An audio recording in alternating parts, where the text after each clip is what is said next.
अब हम जर्नल में एंट्रियाँ रिकॉर्ड करेंगे और यहाँ पे मेरे पास है जी एक एग्ज़ाम्पल में हमें बताया गया है record the following transactions in general journal.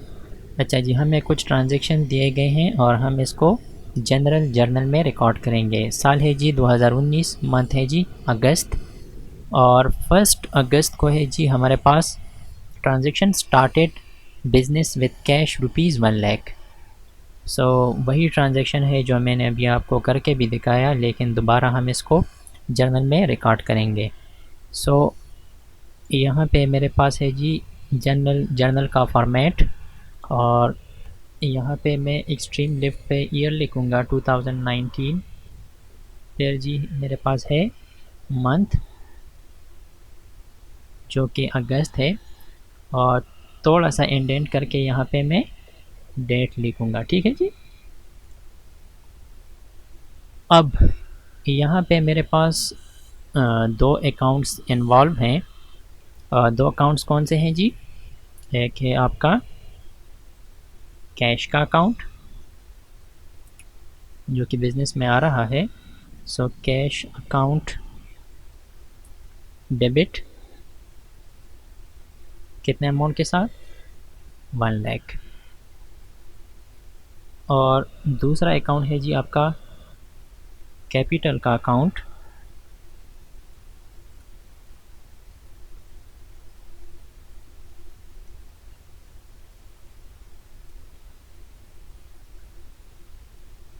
जो कि क्रेडिट हो रहा है। सो इसकी अमाउंट हम कहाँ पे लिखेंगे? इसकी अमाउंट हम लिखेंगे क्रेडिट कॉलम में। सो 2019 अगस्त 1 को हमारे पास है जी started business with cash ₹1,00,000। So cash आपका एसेट है और एसेट इंक्रीज़ हो रहा है, सो हम इसको डेबिट करेंगे। और कैपिटल अकाउंट जो है वो भी आपका इंक्रीज़ हो रहा है, बल्कि क्रिएट हो रहा है, सो इंक्रीज़ हो रहा है। और डेबिट क्रेडिट रूल्स के मुताबिक हमने पढ़ा था कि जब भी आपके कैपिटल लायबिलिटीज़ और रेवेन्यू में कोई इंक्रीज़ आएगा तो हम उसको क्या करेंगे? क्रेडिट करेंगे। और लास्ट में जी हमारे पास है narration of the transaction started business with cash.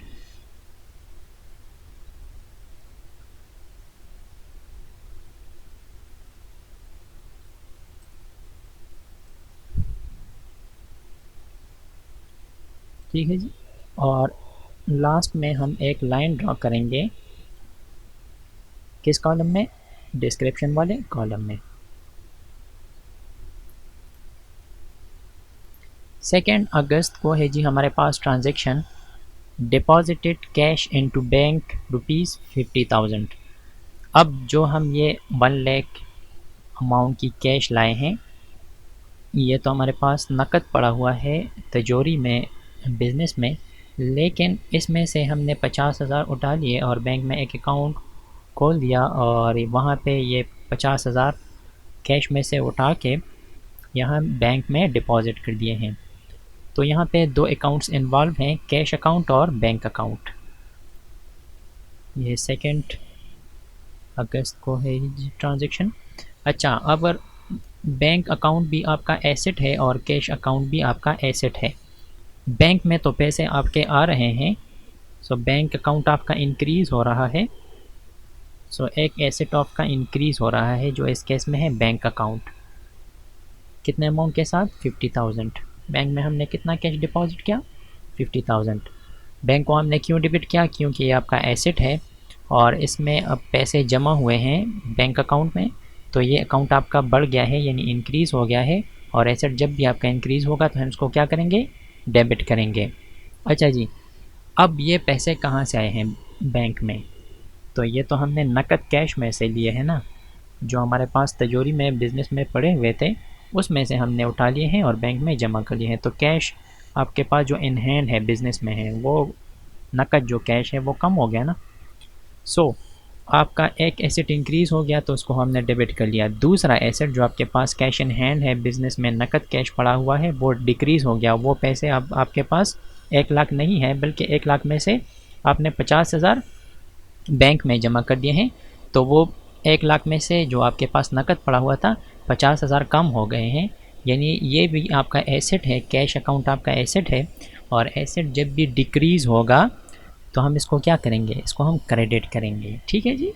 So एक एसेट आपका इंक्रीज़ हो गया, बैंक में आपके पैसे आए, और दूसरा एसेट जो आपके पास नकद कैश था वो डिक्रीज़ हो गया, तो हम इसको क्या करेंगे, क्रेडिट। बैंक आपका डेबिट और कैश क्रेडिट और सेम अमाउंट से, यानी आपने नकद पैसे उठा लिए और बैंक अकाउंट में जमा कर लिए। आप रोज़मर्रा ज़िंदगी में देखते हैं बहुत सारे बिजनेसमैन जिनके पास नकद कैश होता है, वो कुछ अपने पास रखते हैं बिज़नेस में नकदी के तौर पर, ताकि अपने बिज़नेस के अखराजात को चला सकें, और कुछ अमाउंट वो बैंक अकाउंट में जमा करते हैं। तो ये वही ट्रांजैक्शन है जी। सो अब यहाँ पे हम नरेशन लिखेंगे, डिपॉजिटेड कैश इनटू बैंक।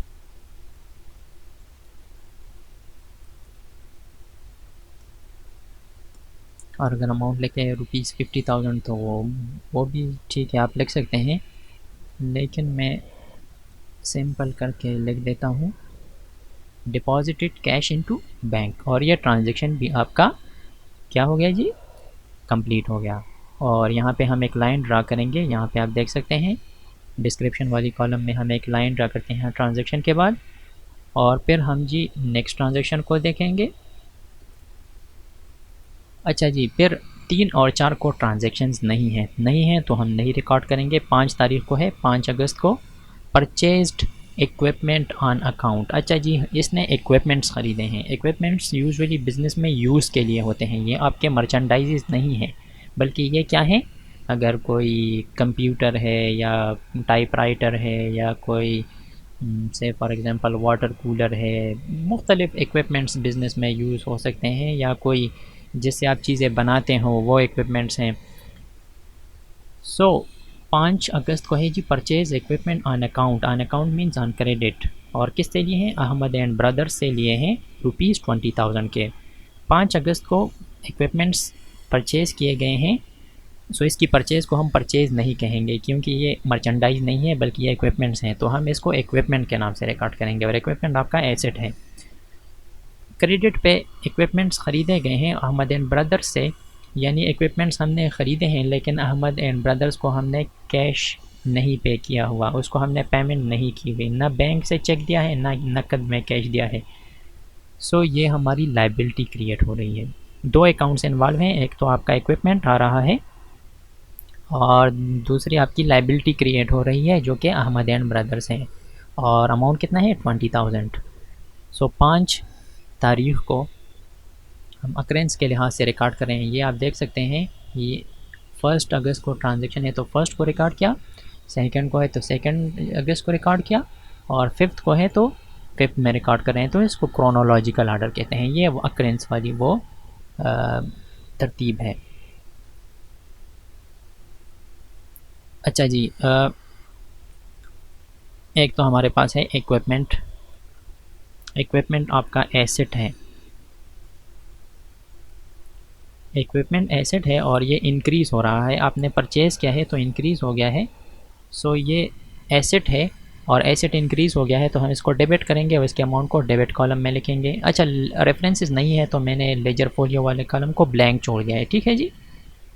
अच्छा, एसेट तो इंक्रीज़ हुआ और आपका ये डेबिट हुआ। क्रेडिट हम किस चीज़ को करेंगे, ये Ahmed and brothers account payable जो हैं वो आपकी अब लाइबिलिटी क्रिएट हो रही है, और लाइबिलिटी जब भी आपकी इंक्रीज़ होगी तो हम इसको क्या करेंगे, क्रेडिट करेंगे।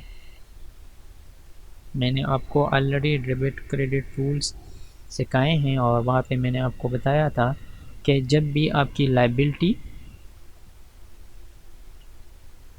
इंक्रीज़ होगी तो हम इसको क्या करेंगे, हम इसको क्रेडिट करेंगे। और सेम अमाउंट, डेबिट और क्रेडिट का आपके हर ट्रांजैक्शन में डेबिट और क्रेडिट के अमाउंट सेम है, ये डेबिट और क्रेडिट के अमाउंट्स आपके सेम होने चाहिए, ठीक है, अदरवाइज़ आपकी एंट्री सही नहीं है। सो आप यहाँ पे लिखेंगे purchased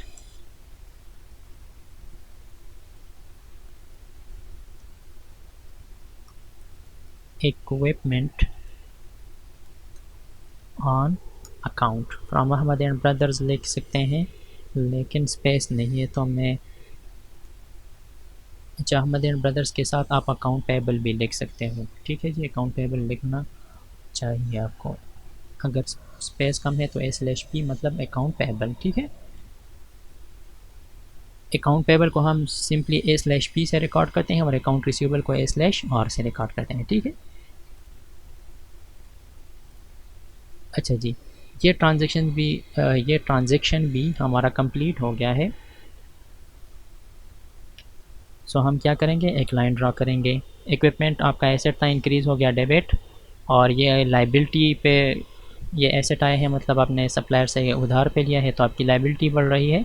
so Ahmad and brothers account payable account आपका क्रेडिट। नेक्स्ट ट्रांजेक्शन को हम देखते हैं। 8 अगस्त को परचेज्ड मर्चेंडाइज ऑन कैश ₹15,000। अब मर्चेंडाइज जिसमें आप डील करते हो, वो तो इक्विपमेंट था ना, वो तो उसमें तो हम डील नहीं करते, बल्कि वो बिज़नेस में यूज़ के लिए था और वो हमारा फिक्स्ड एसेट था, तो उसको तो हम इक्विपमेंट के नाम से रिकॉर्ड करेंगे। लेकिन इसकी मर्चेंडाइज जिसमें आप डील करते हो, तो इसकी परचेज़ को हम परचेज़ कहेंगे, मर्चेंडाइज के नाम से रिकॉर्ड नहीं करेंगे बल्कि परचेज़ के नाम से रिकॉर्ड करेंगे। और ये हमने 15 रुपये के मर्चेंडाइज़ ख़रीदे हैं। तो दो चीज़ें आपके इन्वॉल्व हैं, एक तो आपका कैश इन्वॉल्व है क्योंकि आपने कैश पेमेंट कर दिया है, और ये मर्चेंडाइज़ परचेज़ कर दिया है, तो इसके मर्चेंडाइज़ परचेज़ करने को हम परचेज़ कहते हैं। परचेज़ का अकाउंट और कैश का अकाउंट, ये दोनों अकाउंट आपके इन्वॉल्व हैं 8 अगस्त को। डेबिट और क्रेडिट किस तरह निकालते हैं वो ऑलरेडी हमने एनालिसिस एंड क्लासिफिकेशन वाले टॉपिक में कवर किए हैं। तो अगर किसी को थोड़ी बहुत मुश्किल या दिक्कत पेश आ रही है तो वो वाले लेक्चर्स देख सकते हैं। अच्छा जी, हमने क्या किया है, मर्चेंडाइज़ ख़रीदा है। मर्चेंडाइज़ के परचेज़ को हम परचेज़ कहेंगे और इसकी सेल को हम क्या कहेंगे, सेल कहेंगे। ठीक है, बाकी जितने आपके एसेट्स हैं जो यूज़ के लिए होते हैं उसको हम उसी नाम से रिकॉर्ड करें। जिस तरह का इक्विपमेंट था तो हमने इसको इक्विपमेंट के नाम से रिकॉर्ड किया। अगर आपका कंप्यूटर है तो हम इसको कंप्यूटर के नाम से रिकॉर्ड करेंगे, अगर यूज़ के लिए है, आप उसमें बिज़नेस नहीं करते हो। अगर लैंड है तो हम लैंड के नाम से रिकॉर्ड करेंगे, और अगर बिल्डिंग है बिज़नेस का अपना तो हम उसको बिल्डिंग के नाम से रिकॉर्ड करेंगे। लेकिन अगर आपके मर्चेंडाइजेज़ आपने ख़रीदे हैं तो हम इसको फिर क्या कहेंगे, परचेजेस कहेंगे। अमाउंट कितना था, 15,000। सो 15,000 के साथ हम इसको क्या करेंगे, डेबिट करेंगे। और चूँकि आपने कैश पे ख़रीदा है, अच्छा इसके साथ भी अकाउंट का वर्ड लिख दें, सारों के साथ हमने लिख दिया है तो इनके साथ भी लिख देते हैं, इक्विपमेंट अकाउंट, परचेजेस अकाउंट। ठीक है जी,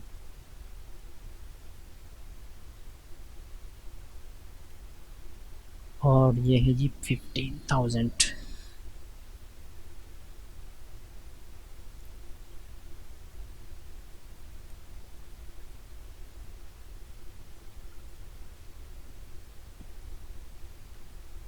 अब हम क्या करेंगे, नरेशन लिखेंगे, परचेज मर्चेंडाइज ऑन कैश।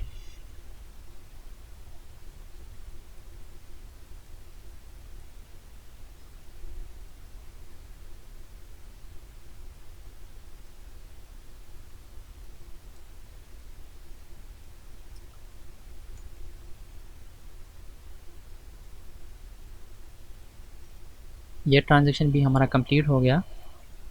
अब परचेज़ को हम क्यों डेबिट कर रहे हैं, क्योंकि परचेज़ हमारा एक्सपेंस है और एक्सपेंस जब भी इंक्रीज़ होता है तो हम इसको डेबिट करते हैं। और हमने कैश में पेमेंट कर दी है तो कैश आपका डिक्रीज़ हो गया, और एसेट जब भी आपका डिक्रीज़ हो गया है, डिक्रीज़ हो जाता है तो हम इसको क्या करते हैं, क्रेडिट करते हैं। यानी 15,000 आपके पास सामान आया है और ये ख़र्चा है तो हम इसको डेबिट करते हैं। 15,000 की आपने पेमेंट कर दी है और आपका कैश डिक्रीज़ हो गया है, सो कैश को हम क्या करेंगे, क्रेडिट करेंगे, और यहाँ पे फिर नरेशन लिखेंगे। ठीक है जी, चलिए भी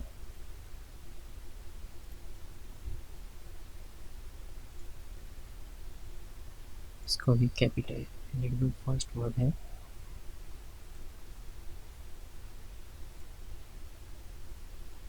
सेंटेंस का फर्स्ट वर्ड हम कैपिटलाइज करते हैं तो हम कैपिटल लिख देते हैं। नेक्स्ट ट्रांजैक्शन ही ये हमारे पास 15 तारीख को, बीच में कोई ट्रांजैक्शन नहीं हुए हैं। सो 15 तारीख को ट्रांजैक्शन है सोल्ड मर्चेंडाइज ऑन क्रेडिट। अच्छा, ये हमने सामान बेचा है, जो मर्चेंडाइज है वो हमने बेचा है किसको, ज़ीशान एंड को, लेकिन क्रेडिट पे, उसने पैसे पे नहीं किए। हमने अपने कस्टमर जो जिसका नाम ज़ीशान एंड को है, उसको हमने सामान बेचा है लेकिन उधार पे या क्रेडिट पे बेचा है ₹10,000। सो इस केस में एक तो आपके सेल्स हो गए हैं तो रेवेन्यू आपकी इन्वॉल्व है, और दूसरा आपका एक अकाउंट रिसीवेबल या डेटर क्रिएट हो रहा है। तो दो अकाउंट जो इस ट्रांजैक्शन में इन्वॉल्व हैं वो है आपके सेल्स का अकाउंट और अकाउंट रिसीवेबल का अकाउंट। ठीक है जी। सो 15 अगस्त एक तो आपका अकाउंट रिसीवेबल जो कि ज़ीशान एंड को है, और ये आपका एसेट है। सो एसेट को आपका एसेट क्रिएट हो रहा है। जब भी आप किसी बंदे को क्रेडिट पे सेल करते हैं तो आपका एक एसेट क्रिएट होता है, और जिसको हम क्या कहते हैं, अकाउंट रिसीवेबल। ठीक है जी।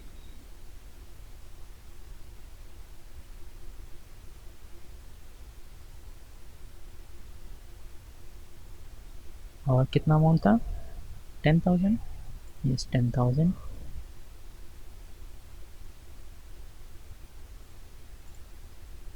और आप, ये आपका अकाउंट रिसीवेबल क्यों क्रिएट हुआ, क्योंकि आपने सेल्स किए हैं उस पर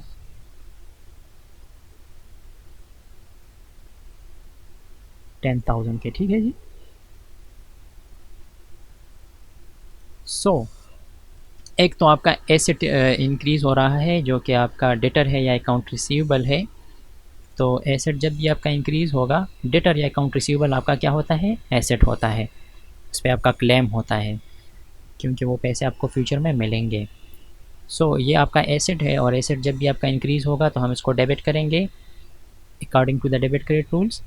और दूसरी तरफ आपकी रेवेन्यू है, सेल्स क्या है, आपकी रेवेन्यू है, और रेवेन्यू में जब भी इंक्रीज़ आएगा, कैपिटल लायबिलिटी और रेवेन्यू के एक जैसे रूल थे कि कैपिटल लायबिलिटी और रेवेन्यू में जब भी इंक्रीज़ आएगा तो हम उसको क्या करेंगे, क्रेडिट करेंगे। तो एक अकाउंट जो एसेट में इंक्रीज़ है वो डेबिट, और जो रेवेन्यू में इंक्रीज़ है वो क्रेडिट। और लास्ट में हम नरेशन लिखेंगे, सोल्ड मर्चेंडाइज ऑन क्रेडिट।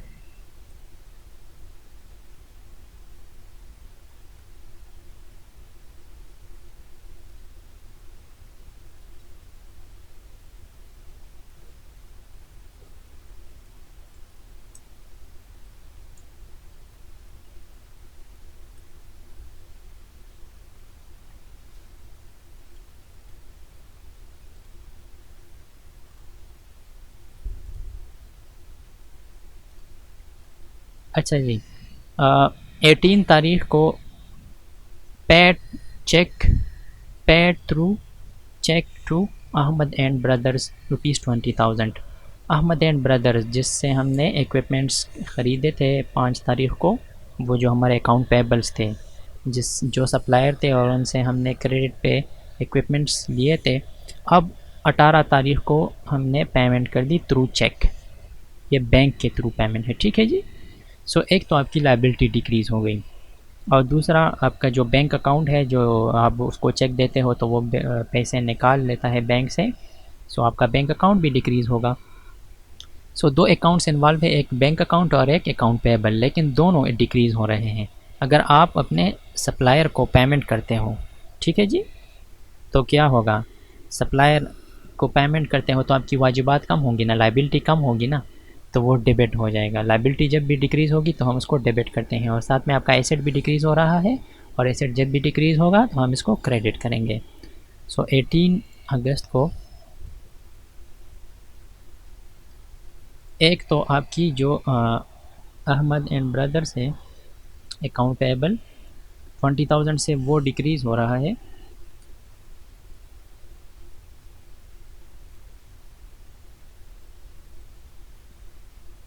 और ये पेमेंट हम किस पे कर रहे हैं, बैंक से कर रहे हैं जी, चेक पे कर रहे हैं। सो आपका एसेट डिक्रीज़ होगा। सो एक तो आपकी जी लाइबिलिटी डिक्रीज़ हो गई, क्योंकि आपने सप्लायर को पेमेंट कर दिया, तो ये भी मज़ीद आपकी लाइबिलिटी नहीं रही।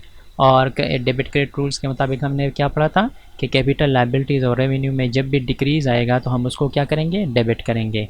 और आपने बैंक से पेमेंट कर दिए हैं, आपके बैंक अकाउंट से पैसे चले गए हैं, सो आपका बैंक अकाउंट जो कि आपका एसेट है वो डिक्रीज़ हो गया है। और एसेट में जब भी डिक्रीज़ होगा तो हम उसको क्या करेंगे, क्रेडिट करेंगे। और लास्ट में हम जी नरेशन लिखेंगे।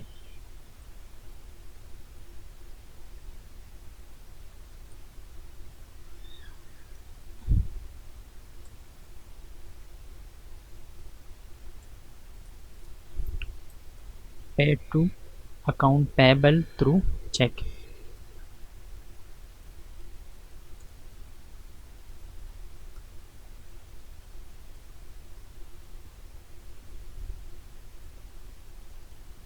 और इसी तरह ये ट्रांजेक्शन भी हमारा कंप्लीट हो गया।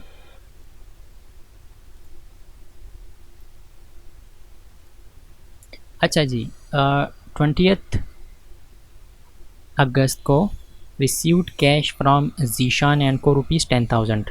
जीशान एंड को जो हमने मर्चेंडाइज क्रेडिट पे बेचे थे 15 तारीख को, 20 तारीख को जी जीशान साहब ने भी हमें पेमेंट कर दी। वो हमारा अकाउंट रिसीवेबल था, डेटर था हमारा।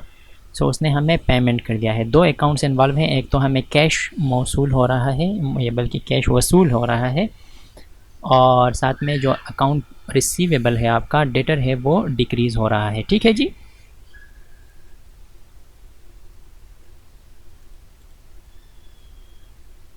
सो कैश आपके पास आ रहा है,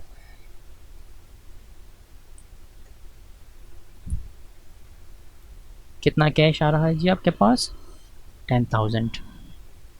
और साथ में आपका जो जीशान एंड को है वो जी आपका कस्टमर था, डेटर था, और उसने पेमेंट कर दी है, तो अभी वो मज़ीद आपका डेटर नहीं रहा क्योंकि उसने पेमेंट कर दिया है ना। सो कैश आपके पास आ रहा है, कैश इंक्रीज़ हो रहा है, एक एसेट आपका इंक्रीज़ हो रहा है, सो एसेट को हम डेबिट कर रहे हैं। और जो अकाउंट रिसीवेबल है, डेटर है, उसने पेमेंट कर दी है, तो वो अभी मज़ीद आपका डेटर नहीं रहा, यानी इस एसेट में आपकी कमी आ रही है। सो हम इसको क्या कर रहे हैं, हम इसको क्रेडिट कर रहे हैं। ठीक है जी। और लास्ट में हम अगेन नरेशन लिखेंगे, रिसीव्ड कैश फ्रॉम जीशान। ठीक है, received cash from account receivable, simply simple सा लिखे एक नरेशन।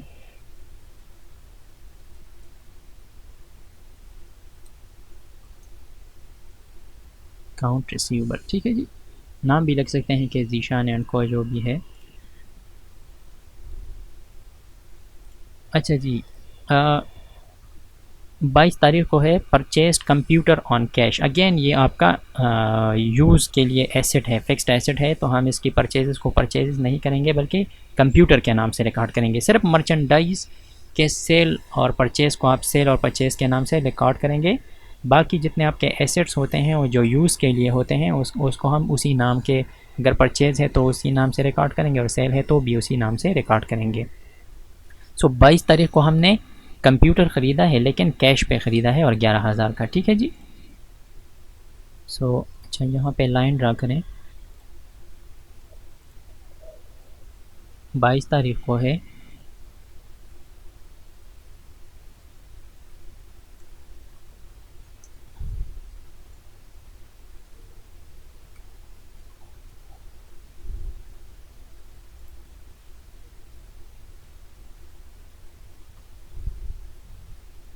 अच्छा, कंप्यूटर ही आर है।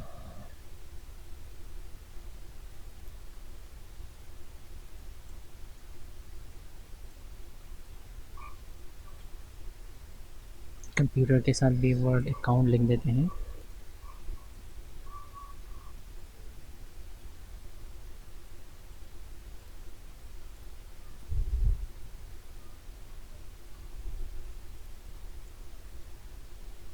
और लास्ट में हम जी लिखेंगे narration, purchased computer on cash.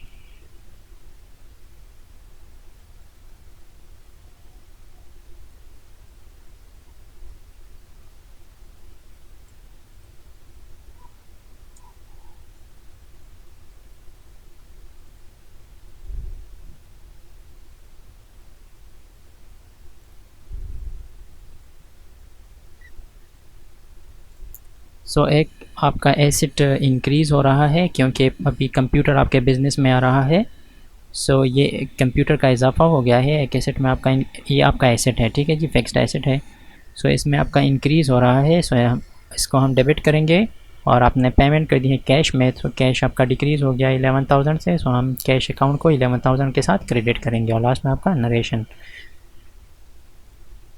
फिर जी अच्छा 29 तारीख को या 29 अगस्त को paid salaries ₹12,000 in cash. Again आपने कैश में पेमेंट कर दी है और किस चीज़ के लिए? सैलरीज़ के लिए। सैलरीज़ आपके एक्सपेंसेस हैं, ठीक है जी। सो आपने सैलरीज़ पे किए हैं कैश में। सो एक तो आपका सैलरीज़ वाला एक्सपेंस हो गया है और आपने पेमेंट कर दिया है कैश में। सो दो अकाउंट सैलरीज़ और कैश इस ट्रांजेक्शन में इन्वॉल्व हैं 29 तारीख को। सो यहाँ पे हम 29 लिखेंगे। सैलरीज़ चूँकि आपका ख़र्चा हो गया है, सो ख़र्चा जब भी आपका होगा तो हम क्या करेंगे? खर्चे में यानी एक्सपेंस में जब भी आपका इंक्रीज़ आएगा तो हम इसको डेबिट करेंगे, ठीक है जी। एसेट और एक्सपेंसेस के एक जैसे रूल्स हैं, यानी जब भी आपके एक्सपेंसेस इंक्रीज़ होंगे तो हम उसको क्या करेंगे? डेबिट करेंगे। सैलरीज़ आपका क्या है? एक्सपेंस है, और एक्सपेंस में जब भी इंक्रीज़ होगा तो हम उसको क्या करेंगे? डेबिट। और पेमेंट आप किस चीज़ में कर रहे हो? कैश में कर रहे हो।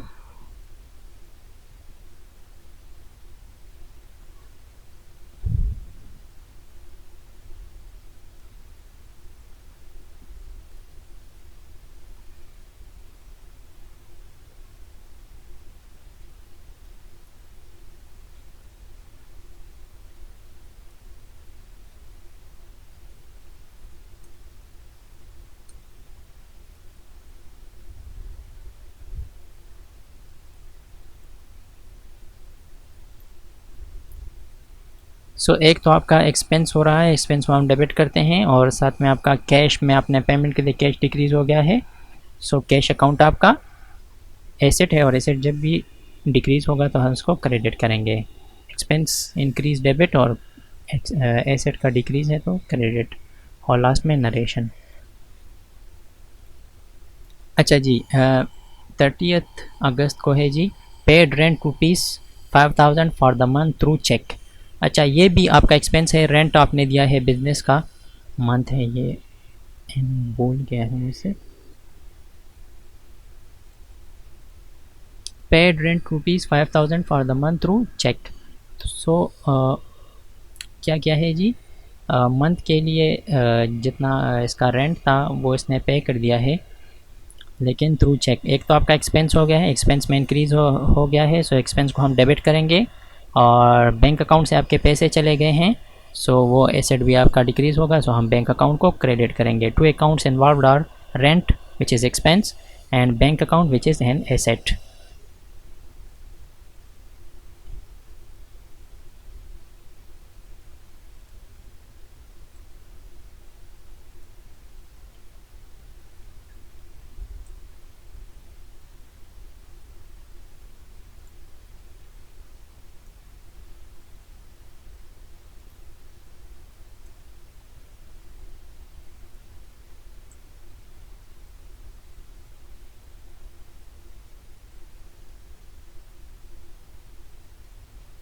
सो लास्ट में हम नरेशन लिखेंगे, paid rent through cheque.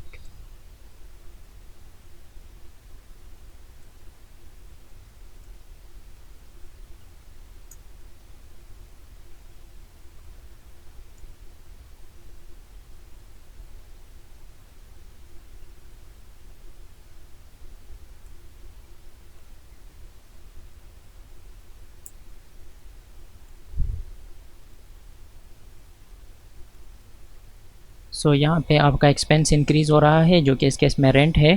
So expense जब भी इंक्रीज़ होगा डेबिट, और ये भी बैंक अकाउंट आपका एसेट है, और एसेट जब भी डिक्रीज़ होगा तो हम इसको क्या करेंगे? क्रेडिट करेंगे। डेबिट और क्रेडिट के रूल्स आपको याद होने चाहिए जो हमने प्रैक्टिस किया था इस पे एनालिसिस एंड क्लासिफिकेशन वाले लेक्चर में, तो वो काइंडली आप याद रखें ज़रा, तो फिर आप ट्रांजेक्शन को इजीली पास कर सकते हैं, एंट्री कर सकते हैं आप। अच्छा जी लास्ट जो आपके पास है, merchandise taken over by owner for personal use. अब जो ओनर है बिज़नेस का, उसने मर्चेंडाइज लिए हैं, यानी सामान लिया है जो बिज़नेस में जिस चीज़ में वो डील करता है, अपने पर्सनल यूज़ के लिए वो ले गया है। सो जब भी आप ओनर पर्सनल इस्तेमाल के लिए, ज़ाती इस्तेमाल के लिए, प्राइवेट यूज़, पर्सनल यूज़ या वो विड्रॉन का वर्ड आ जाए, तो इसका मतलब है कि ये मालिक बिज़नेस से ये चीज़ें उठाकर अपने घरेलू ज़िंदगी में या अपने प्राइवेट लाइफ में या अपनी प्राइवेट यूज़ के लिए उसने यूज़ किया है। सो हम इसको ड्राइंग कहेंगे। ड्राइंग ये वो चीज़ें जो बिज़नेस से निकाल लेता है ओनर, हम उसको क्या कहेंगे, ड्राइंग। और ड्राइंग हम कैपिटल से माइनस करते हैं, यानी ये एक किस्म का कैपिटल का अपोजिट अकाउंट है। ठीक है जी।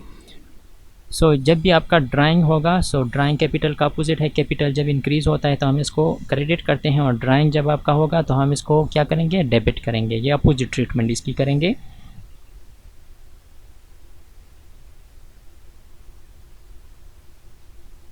सो ड्राइंग अकाउंट आपका क्या होगा, डेबिट।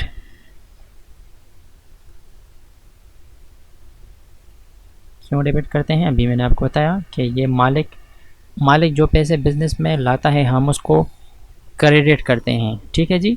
सो जो पैसे बिज़नेस से निकाल लेता है तो उसको हम क्या करेंगे, क्रेडिट करेंगे। अच्छा, यहाँ पे अमाउंट नहीं लिखा तो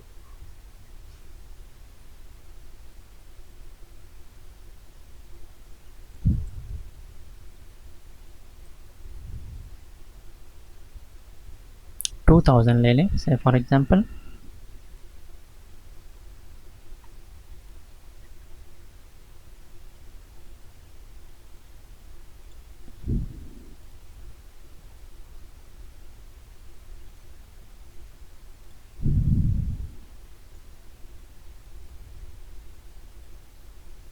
और चूँकि मर्चेंडाइज ले गया है, मर्चेंडाइज के अकाउंट को हम किससे डिनोट करते हैं, परचेज से। ठीक है जी। सो ये जो मर्चेंडाइज आपके थे वो मालिक उसमें से सामान ले गया है। सो एक तो आपका एक्सपेंस डिक्रीज़ हो गया है, ये आपका मर्चेंडाइज डिक्रीज़ हो गया है, सो हम इसको क्रेडिट करेंगे। और ये चूँकि मालिक अपने इसका मालिक का ज़ाती ख़र्चा है, मालिक ले गया है यानी विड्रॉ कर चुका है, सो कैपिटल को हम क्रेडिट करते हैं तो ये अपोजिट अकाउंट है उसका, उसको कम कर देता है, सो हम इसको डेबिट करेंगे। ठीक है जी।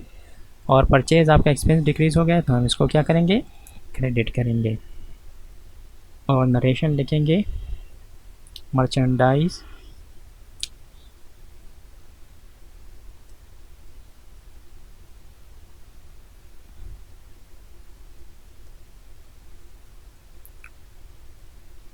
taken by owner for personal use।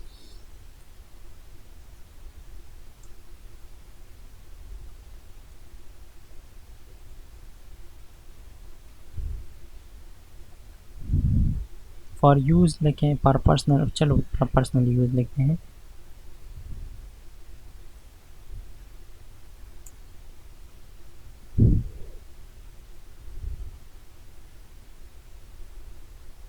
सो ये सारे जी आपके जितने ट्रांजेक्शन्स थे वो हमने रिकॉर्ड कर लिए इस मंथ के लिए। तो आप यहाँ पे देख सकते हैं हम ट्रांजेक्शन्स को डेट वाइज रिकॉर्ड कर रहे हैं, और इसी को हम कहते हैं क्रोनोलॉजिकल आर्डर। तो इस तरह हम जर्नल में एंट्रियाँ रिकॉर्ड करेंगे। ठीक हो गया जी। सो ये तो हो गया आपका रिकॉर्डिंग ट्रांजेक्शन्स इन जर्नल।